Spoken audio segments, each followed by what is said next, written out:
Bonjour, bonjour, je suis le docteur Cazard, professeur en physique quantique. Bienvenue dans ma conférence. En tant que chercheur, j'aime bien me poser beaucoup de questions, et je devine la vôtre. Vous vous demandez peut-être à quoi peut bien vous servir la physique quantique dans votre vie de tous les jours? Eh bien, à rien, sauf si vous savez utiliser les fonctions quantiques, les équations quantiques, pour en faire des expériences et des inventions utiles. Par exemple, voici une boîte à miniaturisation de particules. Les particules à l'intérieur, ils sont extrêmement compressés. On peut y faire sortir un jeu de cartes, mais aussi si on regarde plus en détail, en regardant à l'intérieur, on peut aussi faire sortir des objets. Regardons encore dans un tiroir plus au fond peut-être. Parfois je laisse traîner des choses.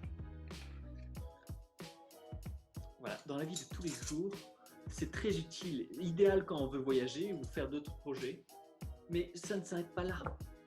Par exemple, si vous avez une petite faim, la boîte peut aussi contenir des particules organiques pour en faire sortir par exemple des cacahuètes ou de la nourriture.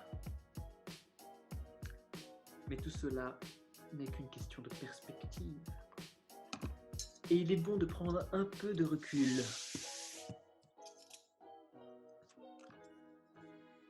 Voilà, ceci est très quantique. Le papier à compression de molécules.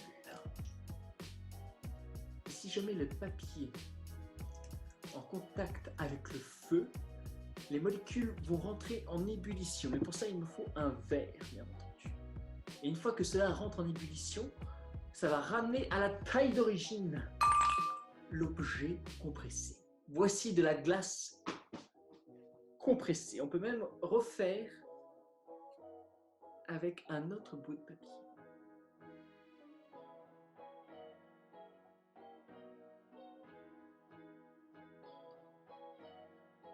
Elle est encore chaude. Maintenant, il me faudrait un tour avec des cartes.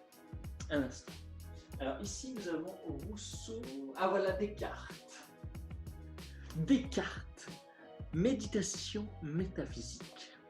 Et je cherchais justement Descartes. Ici, nous avons 4 valets de rouge, de noir. Un valet de trèfle. Nous allons commencer par ce mouvement qui est une fonction quantique. La preuve, une carte change de couleur et c'est le valet de trèfle. Mais on aurait pu choisir le valet de pique par exemple. Dans ce cas-là, il suffit de tourner les cartes. Et une carte change de couleur, c'est le valet de pique. On va faire un peu différent. Regardez, on va prendre le valet de cœur et retourner ainsi, secouer. Et une carte va changer de couleur, une seule, c'est le valet de cœur qui devient bleu. Mais regardez celle-ci, c'est le valet de carreau. Le valet de carreau, je vais faire juste ce mouvement-là. Et toutes les cartes vont être bleues, sauf une, le valet de carreau. Et hop, un petit dernier mouvement et maintenant toutes les cartes changent de couleur. Merci d'avoir participé à cette conférence. Et j'aimerais vous poser une dernière question. En tant que chercheur, j'aime me poser beaucoup de questions. Et la question que j'ai envie de poser, c'est est-ce que vous vous souvenez quand j'ai changé de t-shirt? À très bientôt!